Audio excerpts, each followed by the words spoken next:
우리에게 허락하신 하나님 말씀 함께 보겠습니다. 창세기 33장 1절에서 11절까지의 말씀입니다.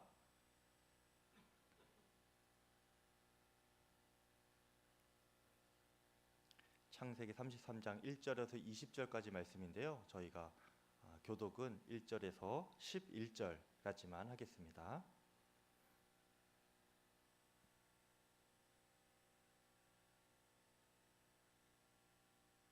네, 10절까지 우리가 봉독하겠습니다. 창세기 33장 1절에서 10절까지 저와 교독하시겠습니다. 야곱이 눈을 들어 보니 에서가 400명의 장정을 거느리고 오고 있는지라 그의 자식들을 나누어 레아와 라헬과 두 여종에게 맡기고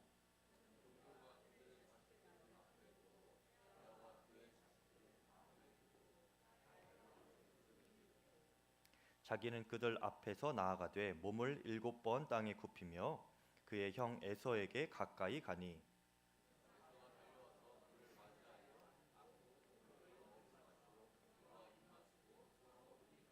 에서가 눈을 들어 여인들과 자식들을 보고 묻되 너와 함께한 이들은 누구냐? 야곱이 이르되 하나님이 주의 종에게 은혜로 주신 자식들이니이다.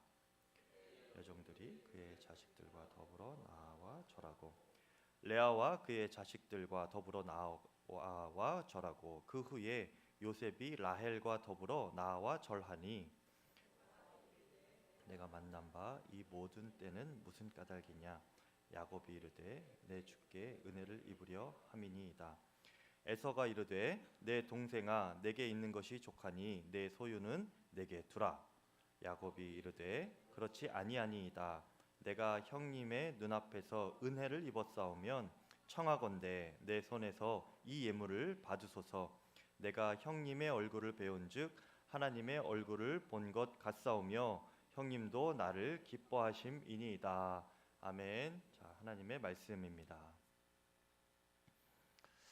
네, 여러분 이렇게 금요일에 많은 분들이 나오셔서 기도하니까 너무 좋네요. 영상으로 보시는 분들은 얼마나 많이 나왔길래 이렇게 말씀하시나 하는데 어차피 우리가 카메라가 안 비춰지니까 괜찮습니다, 여러분. 아멘을 크게 하시면 돼요, 여러분들이. 네, 지난주 말씀은 야곱의 인생에서 가장 중요한 사건이 일어났던 말씀입니다. 바로 야복 강가에서 하나님의 천사와 씨름을 하고 환도뼈가 부러진 이후에 그가 하나님께 완전히 굴복을 했죠. 그래서 마지막까지 그는 사실 자신의 남은 힘을 이용하여서 버텨보려고 했지만 끝내는 하나님의 천사에게 환도뼈가 이렇게 부러지는 그런 일을 당하게 됐죠. 그리고 그가 그 이후에 그 여호와의 천사에게 뭐라고 말했습니까? 당신이 내게 축복하지 아니하면 가게 하지 아니하겠나이다. 이렇게 말을 했습니다. 이것은 주님을 절대적으로 붙잡는 심정으로 고백하는 고백이었어요. 주님, 제가 그동안 틀렸었습니다. 이제는 내가 아니고 주님으로만 살겠습니다. 나는 이제 주님이 아니면 살 수가 없습니다. 이런 심정으로 그렇게 고백한 거죠. 주님이 저를 축복하지 않으시면 가게 하지 않겠습니다. 주님이 없으면 어차피 저는 안 되는 인생이니까 저를 책임지십시오. 이렇게 부르짖은 거죠. 여러분, 이 고백의 순간, 하나님을 이렇게 간절하게 붙잡은 이 순간이 야곱에게 있어서 하나님 앞에 진정으로 나는 죽고 주님으로 사는 그 거듭남의 순간이 임하게 된 것이고요. 또 진정으로 주님을 믿는 눈이 열리는 순간이었습니다. 그 전까지 정말 하나님의 백성이라고도 하고 주님을 믿는다고도 했지만 제대로 믿는 것이 아니었어요. 이때 비로소 그 믿음의 눈이 열린 것입니다. 여러분, 이것이 복된 삶인 거예요.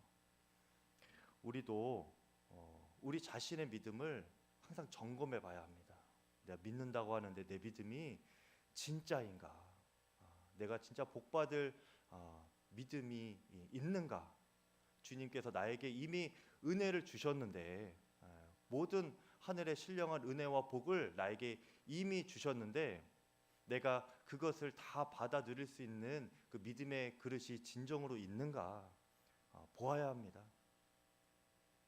그런데 내 안에 여전히 아직도 내가 뭔가를 해볼 수 있다고 생각할 때가 있고, 또 여전히 내가 옳다는 고집으로 살고 내 마음대로 되지 않는 것이 견딜 수 없어서 괴로울 때가 있고, 말씀이 어느 날부턴가 잘 들리지 않고, 또 다른 사람의 조언도 내 귀에 들어오지 않고, 뭐 이런 증상이 있다면 우리가 스스로 점검을 해봐야 하는 거예요.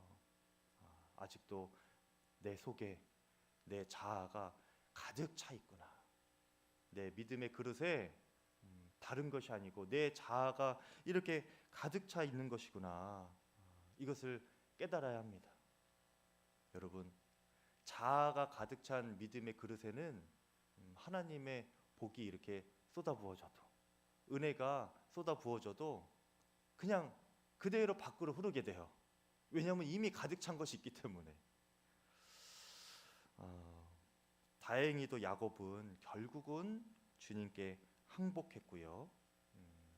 그 비워진 마음에, 가난해진 심령 가운데 이제 새로운 삶이 시작되는, 하나님의 은혜를 담을 수 있는 그 삶이 시작된 것입니다. 비로소 믿음의 삶이 시작된 거예요. 비로소 하나님의 약속받은 자녀로서 살아갈 수 있는 그 은혜의 시작이 된 것입니다. 여러분 오늘 우리 모두에게도 이 믿음이 정말 실제가 되기를 축복합니다. 약복강에서의 거듭남의 사건이 우리에게도 임하게 되기를 바라요. 이미 임하신 분들은 축복합니다, 여러분. 여러분 이미 은혜의 삶이 시작된 거예요. 제가 항상 바라기는 환도뼈가 부러지기 전에 이 믿음의 눈이 활짝 열리기를 바라는 거예요.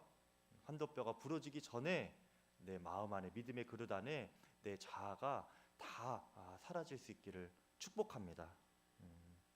그래야 그때부터 우리가 은혜를 누리는 삶이 시작되기 때문에 그래요. 오늘 그렇게 야곱에게 시작된 은혜의 삶이 무엇인지 나오는데요. 우리가 몇 가지만 보려고 합니다. 자신의 자아가 다 빠지고 비로소 은혜를 담아낼 수 있는 인생이 어떤 인생인가 먼저 보면요. 첫 번째로는 더 이상 숨지 않는 그런 용기 있는 삶이 된다는 거예요. 야곱이 은혜를 누리는 자로 살아가는 그 첫 번째 모습이 3절에 나오는데 3절에 어떻게 시작합니까? 자기는 그들 앞에서 나아가되 라고 했어요. 야곱이 전 시간에 어떻게 했습니까? 자신보다 앞서 재산도 보내고 자신의 처자식도 다 자신보다 앞서 보냅니다. 야복강을 다 건너게 해요. 그리고 자기는 강도 안 건넙니다. 강 이쪽 편에 그냥 이렇게 있어요. 그런데 오늘 3절은 뭡니까? 자신의 앞서 보냈던 재산들과 종들과 가족들을 다시 배치를 하고 그 모든 것보다 가장 앞서서 지금 야곱이 가고 있다는 거예요. 이것은 이전과는 전혀 다른 모습이죠. 이전에는 자기 처자식까지 다 자기보다 앞세우고 자기만 살아보겠다고 그 야복강가에서 혼자 홀로 남아 있었던 사람이 야곱이었습니다. 그런데 오늘은 그 모든 것보다 앞장서서 나가고 있는데 더욱이 지금 에서는 지금 야곱을 향하여 오고 있는 거죠. 근데 그냥 오는 것입니까? 장정 400명의 장정을 데리고 지금 오고 있다는 거예요. 이 말은 무슨 표현이냐면요. 에서가 살육과 전쟁도 불사하는 그런 준비를 하고 지금 오고 있다는 겁니다. 그게 장정 400명이라는 표현에 담긴 의미예요. 그런데 야곱은 그 죽음의 최전방에, 최전선에서 그 누구보다 앞서 나아가고 있는 거예요. 더 이상 물러나지 않고 물러서지 않고 다른 사람을 자신보다 앞세우지 않고 다른 일을 이용하여서 나만 살겠다고 하려고 하지 않습니다. 이것이 이제 야곱이 달라진 거예요. 왜 그러죠? 이미 죽은 자이기 때문입니다. 죽은 자가 죽음이 뭐가 두렵겠습니까, 여러분? 그렇죠. 그리고 동시에 그가 주님으로 사는 자이기 때문에 그렇습니다. 주님이 나를 살게 하실 것이다. 이 믿음이 분명하니까 그 무엇도 이제는 두렵지가 않은 거예요. 아, 주님이 나와 함께 계시고 나를 내 고향 땅으로 데리고 가신다. 그렇게 약속을 하셨다. 이것이 정말 믿어지니까, 이 믿음이 실제가 되니까 그가 죽음 앞에서도 두려움이 없는 겁니다. 앞장서서 나아갈 수가 있는 거예요. 여러분, 두려움이 있으십니까? 어떤 낙심과 절망이 되어서 움츠러들 수밖에 없는 그런 상황에 놓인 분이 혹시 계십니까? 여러분, 우리가 주님을 정말 믿으면 두려워하지 않고 움츠러들지 않고 모든 것을 그렇게 주님께 맡길 수가 있는 것입니다. 하나님, 에서 같은 자가 제 앞에 와도 주님은 저의 손을 잡아주실 것을 믿습니다. 주님은 저를 보호해 주실 것을 저는 정말 믿습니다. 이런 마음으로 나아가는 거예요. 그러면 정말 주님께서 붙잡아 주십니다. 약속대로 주님께서 주신 말씀대로 그렇게 우리를 보호해 주시는 거예요. 여러분, 이것이 믿음입니다. 여러분, 아, 주님이 나와 함께 계시지. 그러니 더 이상 두려워할 것도 없고 움츠러들 것도 없습니다. 여러분, 담대하게 나아가는 거예요. 그렇게 정말 주님을 믿고 주님께 완전히 맡길 수 있는 믿음의 사람 되시기를 축복합니다. 숨지 않는 여러분 되시기를 바라요. 여러분, 주님께 완전히 맡기는 비법이 있는데 알려드릴까요? 네. 여러분 다 아시는 거예요, 사실은. 네. 주님께 완전히 맡기는 것은요, 주님밖에 없다. 이렇게 믿는 것입니다. 배수의 진을 치는 거예요. 퇴로를 차단하는 거죠. 아, 주님밖에 없다. 이런 심정으로 우리가 믿음 생활하는 겁니다, 여러분. 저는 모태 신앙이 아니에요.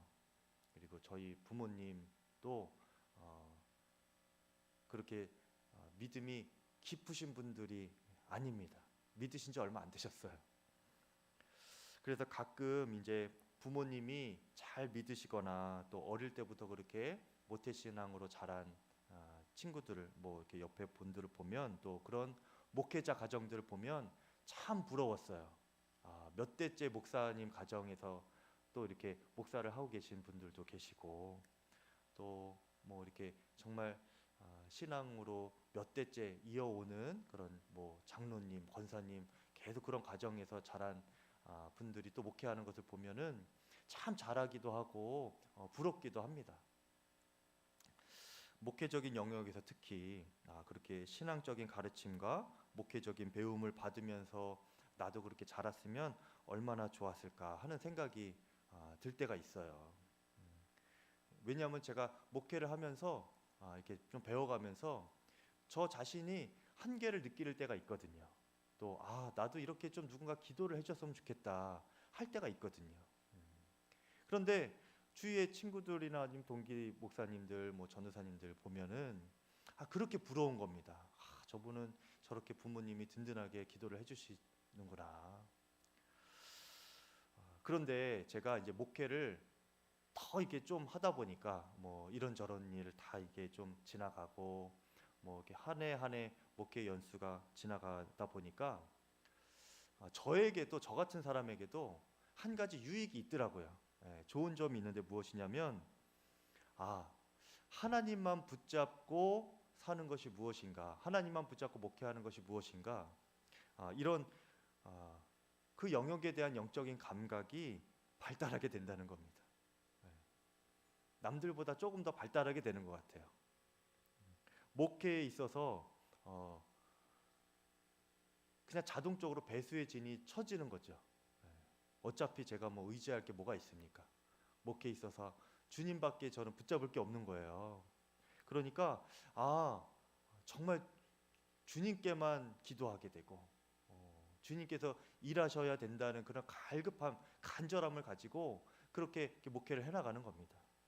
물론 다른 대안들도 있지요, 여러분. 경험도 있고 저의 안에 지식도 있고 찾아보면 사람도 있고 대안도 있고 방법도 다 있겠죠.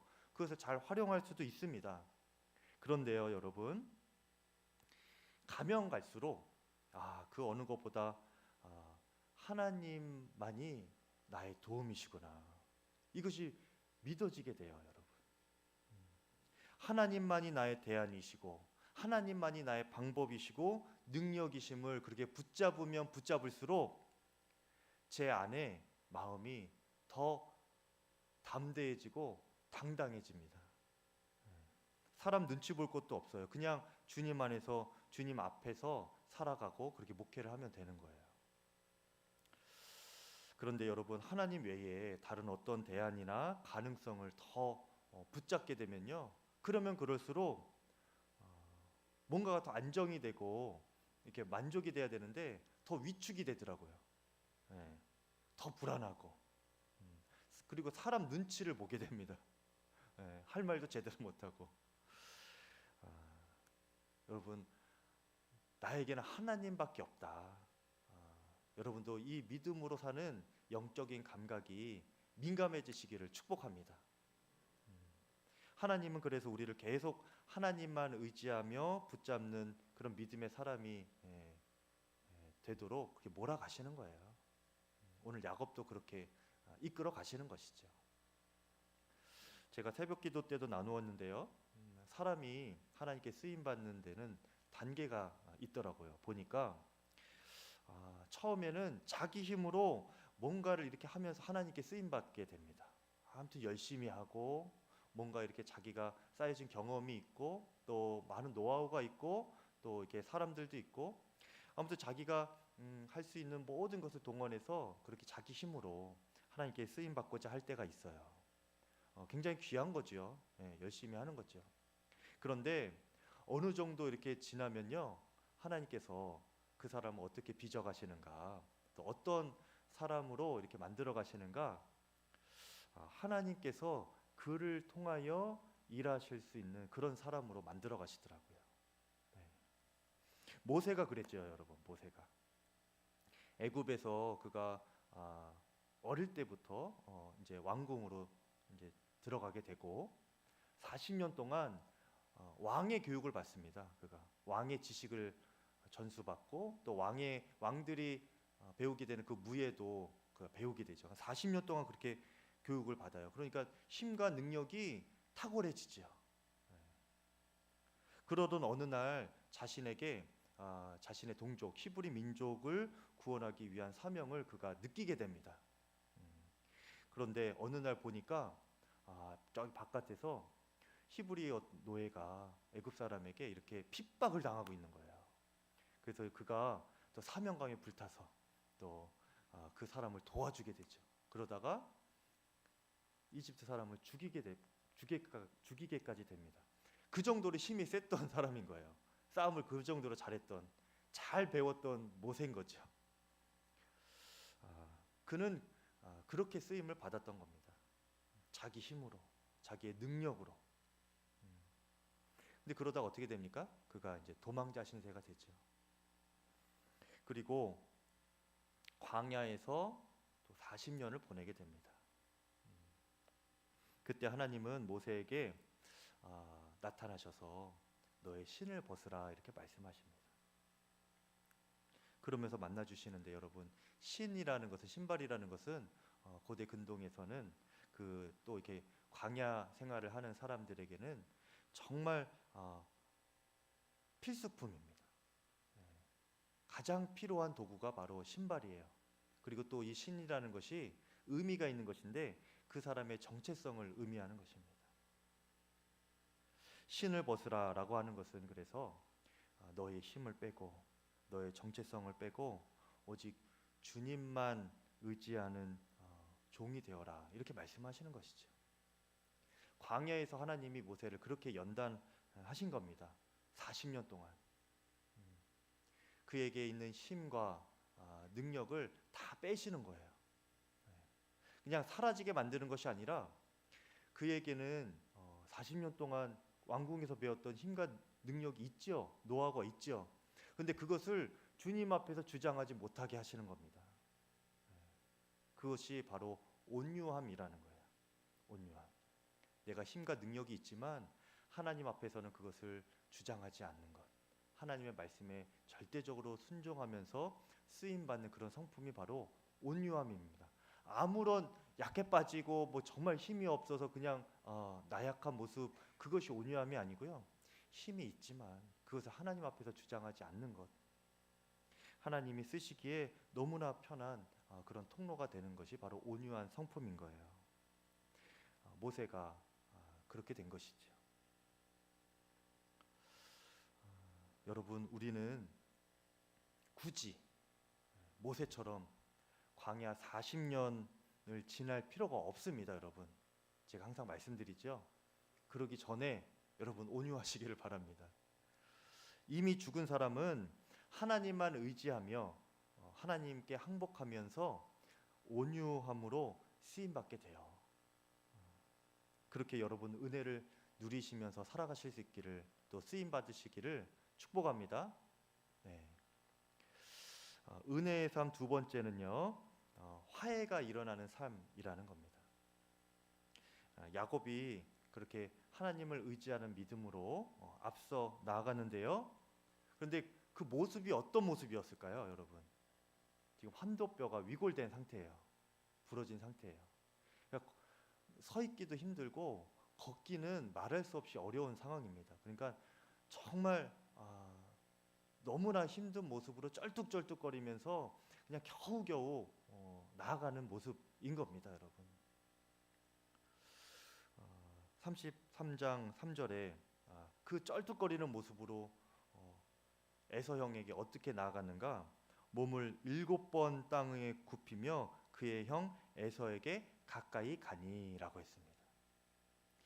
에서가 이렇게 멀리서 보니까 저 멀리서 이제 야곱이 걸어오는데 반불구가 되어서 아주 쩔뚝쩔뚝거리면서 다가오는 거예요. 그러니까 멀리서 보니까 에서가 야곱을 볼 때에 거의 이미 죽은 거나 다름없는, 산송장이나 다름없는 그런 상태인 겁니다.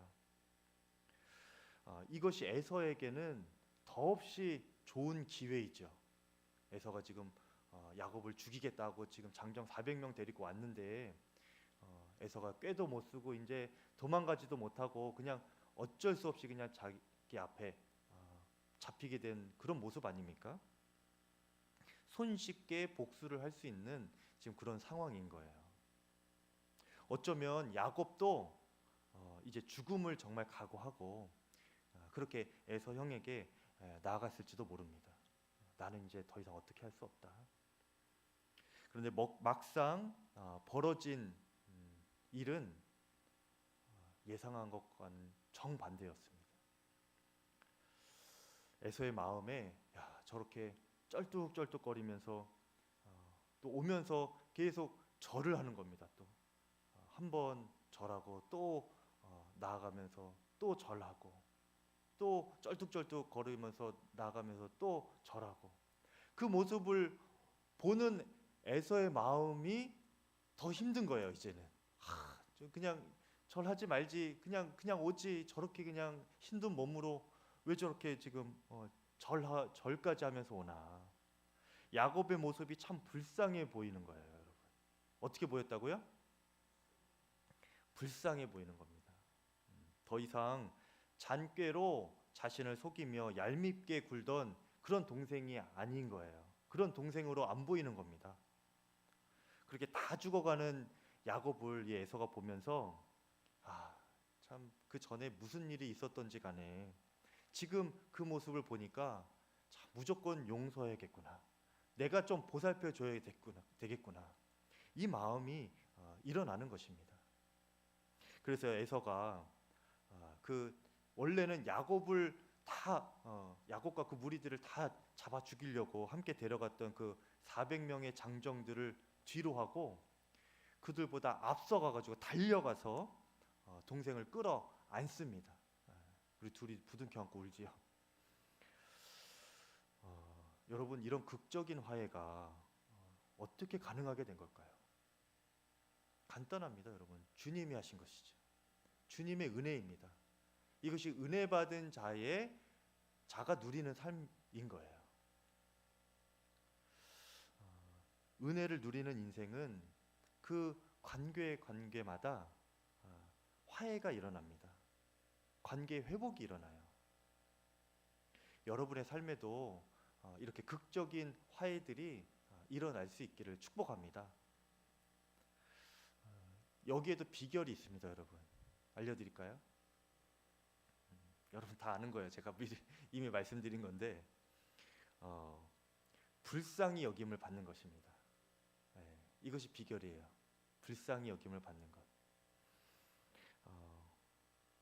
어떤 목사님이 이제 상담을 했는데 부부 싸움을 하고 오랫동안 마음이 풀어지지 않은 한 부부와 이게 상담을 했대요. 도저히 막 이렇게 용서가 안 된다는 겁니다. 그래서 그 일로 상담을 하면서 기도하고 주님의 도우심을 이제 구하게 됐는데 어느 날 이렇게 화해를 했다는 거예요. 그래서 이제 물어보니까 어느 순간 배우자가 불쌍해 보이더랍니다. 불쌍해 보이더랍니다. 여러분, 불쌍하게 보이면은 사실은 다 끝나는 겁니다. 그런데 여러분, 이 불쌍하게 여기는 마음은요, 주님이 주시는 거예요. 나로서는, 내 마음으로는 불쌍하게 여기는 마음이 잘 안 일어납니다. 정죄하고 판단하고 미워하고 빨리 갈라지고 싶고 막 그런 마음이 일어나지. 근데 어느 순간부터 왠지 모르게 기도를 하다 보니까 불쌍한 마음이 드는 거예요. 주방에서 이렇게 물 마시는 것도 그냥 이렇게 입 대고 마시는 게 그렇게 꼴보기 싫었는데, 근데 그게 그렇게 컵에다가 따라 마시지도 못하고 그냥 저렇게 병째로 마시는 게 불쌍해 보이는 거예요. 내가 컵이라도 좀 갖다 줘야 되는데, 누가 좀 컵이라도 줘야 되는데, 이런 마음이 드는 겁니다. 그러면 끝나는 거예요. 모든 것이 녹아지는 겁니다. 여러분, 하나님 앞에서 그렇게 하나님 앞에 내가 죽고 힘이 빠진 사람은 하나님께서 그 사람을 불쌍히 보십니다. 긍휼히 여기시는 거예요. 온유한 자가 되면 그래서 복이 되는 겁니다, 여러분. 하나님이 불쌍히 여기시고 주님이 뭘 이렇게 주세요. 기업을 주시잖아요. 그렇죠? 주님이 뭔가 이렇게 챙겨 주십니다. 책임지시고 도우시는 거예요. 그런데 여러분, 그것이 하나님께 불쌍히 여김을 받으면요, 그런 사람은 사람 보기에도 불쌍히 여김을 받게 돼요. 힘이 빠지고 불쌍해 보이고 그러면 돕고 싶어집니다. 우리도 누군가에게 여러분 불쌍히 여김을 받는 그런 사람 되기를 축복합니다. 여러분, 그런 삶이 자존심 상하는 게 아니라 그런 삶이 은혜인 거예요. 은혜를 누리며 살아가는 삶이 바로 이 불쌍히 여기는 삶인 겁니다. 주님은 이 약한 자를 쓰세요. 강한 자를 약하게 만드십니다. 높은 자를 낮추시고요, 낮은 자를 높여 사용하십니다. 여러분, 그게 주님이세요. 모세를 보십시오, 여러분. 왕궁에서 그렇게 힘과 재능이 뛰어날 때는 하나님이 정작 마음대로 사용하지 못하셨습니다. 그런데 광야 40년 동안 힘이 다 빠지고 온유해질 때, 그때 비로소 민족을 이끌어내는 지도자로 부르실 수 있는 거예요. 너가 저희 히브리 내 백성들을 다 데리고 나와라, 출애굽시켜라. 모세는 못한다고 합니다. 아니야, 너가 할 수 있어. 이제야 너가 할 수 있는 거야. 그러면서 이렇게 사용하시는 겁니다. 불쌍해 보이기 시작할 때 여러분 쓰임 받는 거예요. 내가 뭔가 잘한다, 강해 보인다, 그럴 때는 정작 하나님이 못 쓰십니다. 강해 보이려고 하지 마시고요, 여러분. 불쌍해 보이시기를 바랍니다. 네. 제가 어떻게 보이세요, 여러분? 네. 강해 보이면 안 되는데 고민입니다, 저도. 그리고 동시에 여러분도 눈이 달라지시기를 바라는데요. 누군가를 볼 때 불쌍히 여기는 마음으로 볼 수 있기를 축복합니다. 그러니까 하나님께서 주시는 눈이에요. 그래야 용서와 화해가 일어납니다. 신앙생활을 하다 보면, 또 기도를 하다 보면 하나님이 그런 불쌍히 여기는 마음을 주실 때가 있습니다.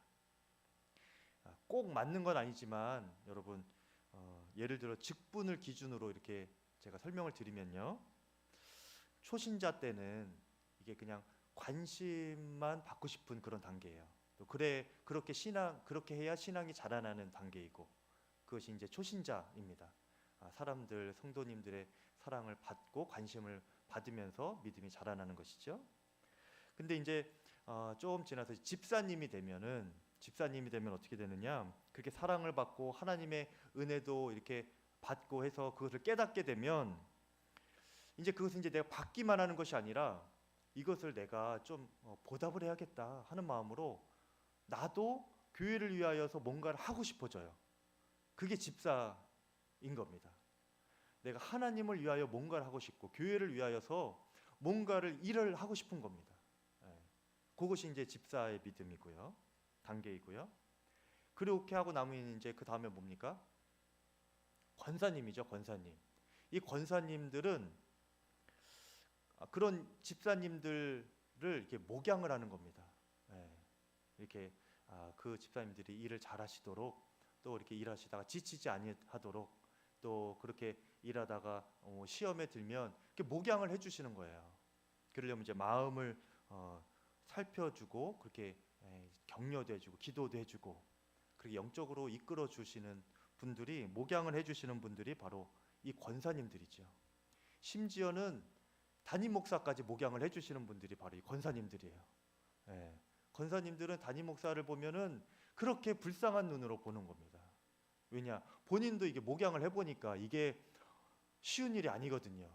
마음이 막 이렇게 타기도 하고 썩어가기도 하고, 그러면서 이제 영혼을 섬기는 게 힘든데, 목사님은 얼마나 더 많은 사람 목양하는 힘들까? 그런 마음으로 이제 불쌍히 보는 겁니다. 그리고 이제 장로님은 교회를 위하여, 주님을 위하여서 순교할 믿음까지 가는 거죠. 여기서 이제 순교라는 것은 정말 목숨이 끊어지는 순교도 있지만, 결정적인 순간에 나의 자아를 주님 앞에서 꺾고 나의 자아를 죽이고 주님께 순종하고, 또 성도에 순종하고 교회에 순종할 줄 아는 그런 순교적인 믿음으로 섬기는 분이 바로 장로의 믿음인 것이죠. 여러분, 적어도 권사의 믿음까지는 가시기를 축복합니다. 서로를 불쌍히 여기는 눈으로 바라봐 주시면 돼요. 그러면 교회가 일어납니다. 교회가 사랑이 넘치게 돼요. 서로 불쌍히 보는데 어떻게 싸우게 되겠습니까? 어떻게 갈등이 일어나겠습니까? 갈등의 불씨가 일어나다가도 불쌍하게 보여주면은 다 사그러드는 거예요, 여러분. 불쌍히 여기게 되면은 다 끝나는 겁니다. 그 마음으로 여러분 개인의 삶 가운데도 화해 못할 이들에게까지도, 원수와 같은 이들이 있어도 오늘 야곱과 에서가 극적으로 화해했던 것처럼 그렇게 화해의 역사가 일어나기를 간절히 축복합니다. 이것이 은혜를 누리는 삶의 모습인 거예요. 주님을 믿음으로 담대하게 숨지 않는 것, 그리고 화해가 일어나는 것. 그리고 또 한 가지는 우리가 확신으로 살아가게 되는데, 무슨 확신인가? 용서의 확신으로 살아가게 되는 것입니다. 이렇게 에서와 야곱이 극적으로 화해를 하고요. 이 야곱이 에서 형에게 준비한 예물을 이렇게 모두 건네드립니다. 이 형 에서가 굳고 사양을 해요. 나 많어. 나 여태까지 모아놓은 것 많다. 그러니까 너 써. 막 이렇게 하는 거예요 지금. 근데 이 야곱은 계속 받으시라는 겁니다. 왜 그래요? 형님, 제가 형님께 은혜를 입고 형님이 저를 정말 용서해 주셨다는 그 표시로 이 예물을 정말 꼭 받아주셨으면 좋겠습니다. 그러면서 이렇게 꼭 받아주시라고 계속 내놓는 겁니다. 그리고 끝에 무엇이라고 말하는가 하면요, 형님의 얼굴을 배운즉 하나님의 얼굴을 본 것 같습니다. 이렇게 말을 해요. 여러분이 하나님의 얼굴이라는 이 표현이 이 지난 시간에 저희가 깊이 다루진 않았는데요. 야곱이 고백했던 단어입니다. 분이엘이라고 하는데 분이엘이 하나님의 얼굴이에요. 야복강 지나서 이 야곱이 내가 하나님의 얼굴을 배웠음에도 불구하고 내가 살아남았구나 이렇게 고백을 하거든요. 그 하나님의 얼굴이 분이엘입니다. 내가 하나님의 얼굴을 보고도 죽지 않았다. 이것은 무슨 고백이냐면 이런 거예요. 내가 정말 죄인인데 내가 정말 하나님 앞에 설 수 없을 만큼 거룩한 하나님 앞에 내가 정말 죄인인데 그런 내가 그 하나님의 얼굴을 대면하였음에도 불구하고 살았구나. 지금 이렇게 하면서 그렇게 하나님께 감사하며 고백하는 거예요. 그게 분이엘입니다, 여러분. 뭡니까? 내가 말할 수 없는 죄인인데 용납받을 수 없는 죄인인데 하나님께서 나를 용납해 주시고 용서를 해 주셨구나. 이거예요, 이거. 그 야곱이 고백한 분이엘은 용서의 하나님의 얼굴인 것입니다. 그런데 오늘 에서 형을 보니까, 그리고 에서 형이 자기를 껴안고 막 그렇게 화해하고 이런 것을 보니까 그 에서 형을 보면서 이 야곱이 분이엘이 또 떠오른 거예요. 하나님의 얼굴을 보는 것 같은 겁니다. 지금 뭐지요? 내 형이 나를 용서해 주었구나. 이게 되는 겁니다.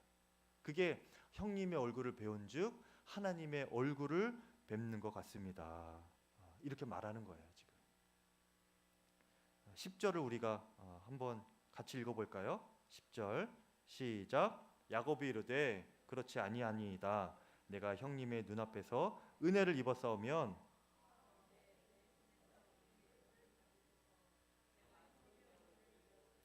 하나님의 얼굴을 본 것 같사오며 형님도 나를 기뻐하심이니이다. 그렇죠. 지금 야곱은요 형하고 화해해서 너무나 기쁜 겁니다. 그리고 무엇보다 형에게 용서받았다는 이 확신이 부어지니까 너무나 기쁜 거예요. 그리고 형님도 지금 기쁘지 않습니까? 지금 이렇게 말하고 있는 겁니다. 얼마나 기뻐요, 여러분. 그렇죠? 여러분, 용서받았다는 확신이 우리 마음에 얼마나 큰 기쁨을 주는지 모릅니다. 용서받았다는 것을 모르고 살면요 그렇게 마음에 짐이 될 수 없어요, 여러분. 사는 게 아니에요. 얼굴 표정이 그냥 펴지지를 않습니다, 여러분. 용서받았다는 확신이 없으면 그렇게 우울한 거예요. 지금 제자훈련 이제 내일부터 시작하는데 제자훈련 교재 1단원에 보면 그 예화 중에 부흥회 때 만난 한 권사님 이야기가 나옵니다. 그 권사님이 아주 어릴 때 17세 때 시집을 가셨어요. 그래서 쌍둥이를 임신을 했는데 그 남편이 곧바로 만주 징용에 끌려가게 됩니다. 그러니까 혼자 남게 된 거예요. 쌍둥이를 베고. 그러니까 뭐 어떻게 할 수 있습니까? 혼자 친정으로 곧바로 다시 돌아와요. 그런데 당시가 너무나 힘든 시대였어요. 그래서 나무 껍질까지도 벗겨 먹을 수밖에 없었던 그런 시절이었던 것입니다. 그런데 친정이 또 9식구나 되는 거예요. 이게 입이 많은 거죠. 그런데 본인이 쌍둥이를 베고 가니까 얼마나 눈치가 보입니까? 그렇죠? 그래서 이 여인이 그 쌍둥이를 출산을 했는데 한 아이에게는 젖을 주지 않는 거예요. 그렇게 굶어 죽인 겁니다. 그러니까 한 아이만 키운 거예요. 그런데 이것은 하나님과 자신만 아는 죄인 거죠. 예. 그래서 다른 사람들은 다 그냥 아이가 먹을 것 없이 힘든 시절이니까 굶어 죽었겠거니 뭐 어떤 병으로 죽었겠거니 하는데 이 엄마가 젖을 주지 않아서 그냥 죽은 겁니다. 근데 평생 이 죄책감이 따라다니는 거예요.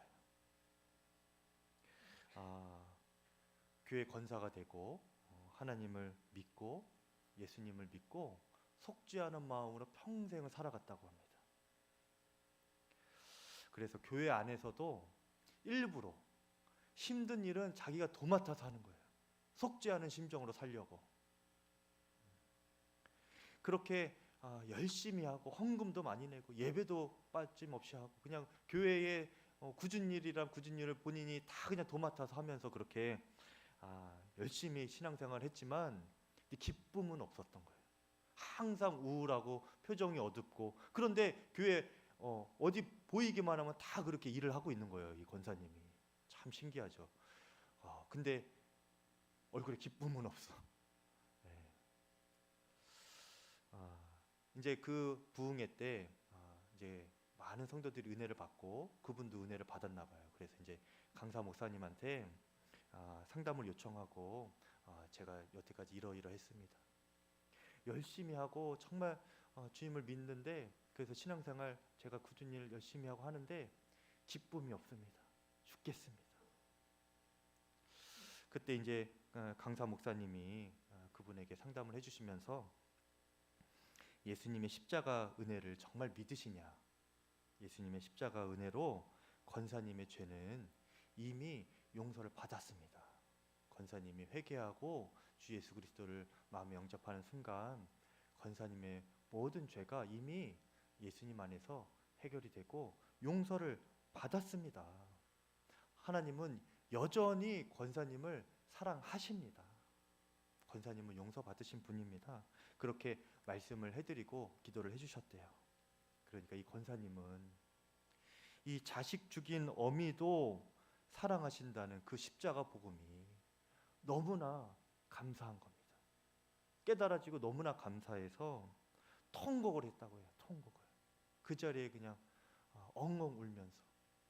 그러고 나서 이제 다 끝나고 집회 후에 돌아가실 때 그 얼굴빛이 환하게 달라졌습니다. 모든 성도님들이 보고 놀랄 정도였다고 해요. 여러분 시편 32편 1절 말씀에 허물의 사함을 받고 자신의 죄가 가려진 자는 복이 있도다 말씀하였습니다. 여러분 근데 이 일은 이미 우리에게 일어났습니다. 우리가 예수 그리스도를 믿고 우리의 죄를 자복하고 회개하고 주님을 영접하는 순간 우리의 모든 죄가 이미 용서함 받았습니다. 그 확신으로 여러분 살아가실 수 있기를 축복합니다. 네. 여러분도 그렇게 다른 사람들을 그렇게 용서해 주실 수 있기를 축복해요. 그래야 기쁨이 있습니다, 여러분. 내 안에 용서의 확신이 없으면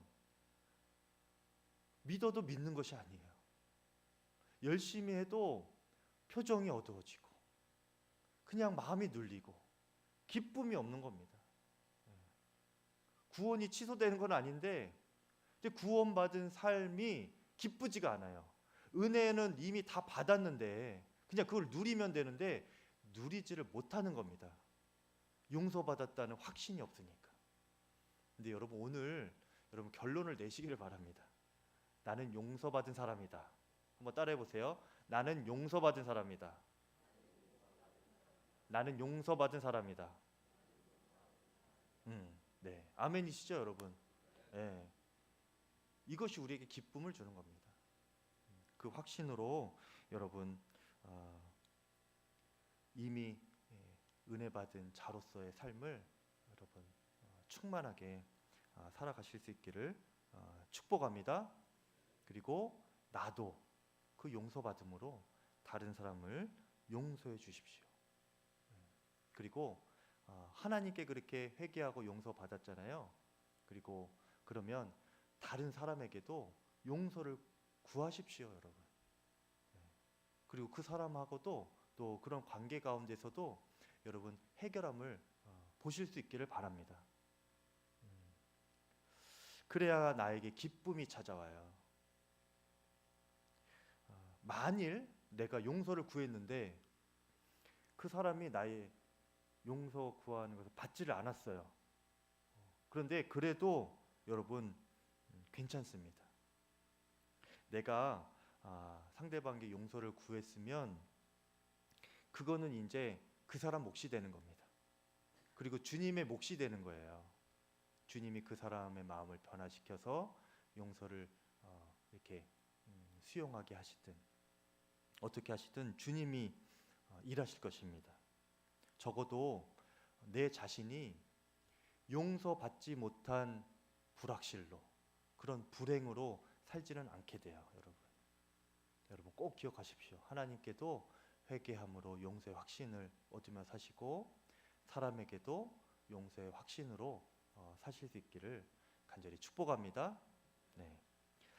이 시간 말씀 붙잡고 기도하기 전에 우리 함께 찬양하겠습니다.